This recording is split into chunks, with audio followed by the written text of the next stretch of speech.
హౌస్లో రేపు జరగబోయే విషయాలు. అంతకంటే ముందర ప్రోమో చూశారుగా, నబీల్ వర్సెస్ పృథ్వీ. మార్నింగే చెప్పా ఇద్దరికి గొడవ జరుగుతుంది అని చీఫ్ టాస్క్లో. లైవ్ చూసే ఉంటారు, ఎవరిది తప్పో కింద కామెంట్ బాక్స్లో చెప్పండి. ఫస్ట్ టాస్క్ ముందర ఇద్దరు మాట్లాడుకున్నారు, నీకు నేను సపోర్ట్ చేస్తాను, నాకు నువ్వు సపోర్ట్ చేయని. కానీ టాస్క్ మధ్యలో పృథ్వీ వచ్చేసి నిఖిల్ చెప్పాడంట నబీల్ దాంట్లో కూడా బొమ్మ వేయని. నిఖిల్ వేశాడు, అది నబీల్ చూశాడు. దానికి టాస్క్ ఓడిపోయిన తర్వాత పృథ్వీని టార్గెట్ చేశాడు, పృథ్వీని ఎలాగైనా తీయాలి అని. ఫస్ట్ ఒకరికొకరు సపోర్ట్ చేసుకుందాం అనుకున్నాం, కానీ పృథ్వీయే నా దాంట్లో బొమ్మ వేయమన్నాడు అని నబీల్ అనుకున్నాడు. ఆ తర్వాత అన్ని బొమ్మలు తీసుకొని వెళ్ళి పృథ్వీ దాంట్లో వేస్తుంటే నిఖిల్ అడ్డుపడ్డాడు. అందుకే ఆ పక్క తిరిగి వేద్దాం అనుకుంటే అప్పుడు పృథ్వీ నబీల్ మీదకి వచ్చాడు, నా మీద వేయద్దు, ఆ పక్క వేయని.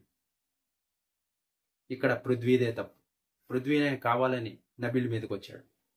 లైవ్ చూసింటే అర్థమవుతుంది. ఇంకా రేపు జరగబోయేది వచ్చేసి హరితేజ గారు ఉన్నారుగా, బుర్ర కథ చెప్పబోతున్నారు. అదే అలాగే ఈవిక్షన్ పాస్ ఉంది కదా, ఆ టాస్క్ జరగబోతుంది.